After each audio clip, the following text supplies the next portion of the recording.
সত্যতাই। থেকে আমি বক্তাদের কাছে অনুরোধ জানাচ্ছি আপনারা সর্বোচ্চ 1 মিনিট বক্তব্য রাখবেন। আমাদের সময় খুব সংক্ষেপ। আমরা যদিও আধা ঘন্টা আগে শুরু করেছি, আমাদের অনেক অতিথিরা আছেন, ওনারা বক্তব্য রাখবেন। এখন আপনাদের সম্মুখে বক্তব্য নিয়ে আসছেন বাংলাদেশ ইসলামী ফ্রন্ট সিরাজগঞ্জ জেলা শাখার অন্যতম সিনিয়র নেতৃত্ব, কেন্দ্রীয় পরিষদের নির্বাহী কমিটির সদস্য জননেতা মোহাম্মদ মোশাররফ হোসেন শহীদুল ভাই।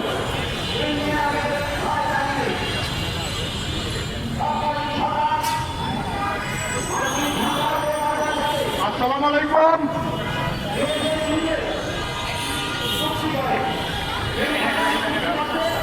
আসসালামু আলাইকুম।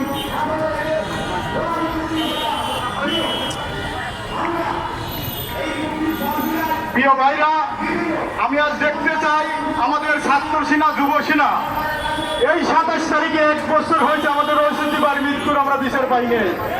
আমরা শপথ করব, আমরা ছাত্র সেনা এবং যুব সেনা আমরা শপথ করব যে 1 সপ্তাহের মধ্যে যদি আমাদের ঐশীবার বিচার না হয়, তাহলে এরকম আন্দোলন আমাদের প্রতিটা ডিস্ট্রিক্টে, প্রতিটা জায়গায় জায়গায়, প্রতিটা রাস্তাঘাটে হবে।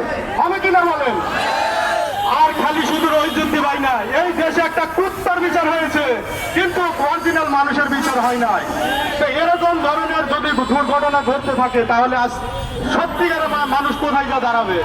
তো আমরা বসে থাকবো না। আমরা চাইবো আমরা রাস্তায় নেমে মিছিল না করলে আমাদের বিচার হবে না। আমরা চাইবো এরকম যেন আমাদের মিছিল, এরকম প্রোগ্রাম যেন আরো যেন প্রতিনিয়ত হয়। আমরা বিচার না বন্ধ, আমরা রাস্তা ছাড়বো না।